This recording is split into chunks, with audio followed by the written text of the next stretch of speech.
పేద ప్రజలకు కార్పొరేట్ స్థాయి వైద్యాన్ని అందించడమే లక్ష్యంగా తెలంగాణ ప్రజాప్రభుత్వం కృషి చేస్తుందని మంత్రి కోమటిరెడ్డి వెంకటరెడ్డి తెలిపారు. పేద ప్రజలు రూపాయి లేకున్నా కార్పొరేట్ను మించిన వైద్యం అందుకునేలా టిమ్స్ ఆసుపత్రిని తీర్చిదిద్దుతున్నామని అన్నారు.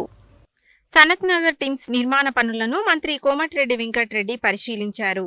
ఈ సందర్భంగా మంత్రి మాట్లాడుతూ వచ్చే తెలంగాణ ఆవిర్భావ దినోత్సవం రోజున ముఖ్యమంత్రి యనుమల రేవంత్ రెడ్డి చేతుల మీదుగా సనత్ నగర్ టిమ్స్ హాస్పిటల్ ను ప్రారంభించేందుకు శరవేగంగా పనులు చేస్తున్నామని తెలిపారు. పేద ప్రజలకు కార్పొరేట్ స్థాయి వైద్యాన్ని అందించడమే లక్ష్యంగా తెలంగాణ ప్రజాప్రభుత్వం కృషి చేస్తుందని, పేద ప్రజలు రూపాయి లేకున్నా కార్పొరేట్ ను మించిన వైద్యం అందుకునేలా టిమ్స్ ఆసుపత్రిని తీర్చిదిద్దుతున్నామన్నారు. పేద ప్రజలకు క్వాలిటీ వైద్యం, విద్య అందించడమే ప్రజాప్రభుత్వ లక్ష్యం అన్నారు.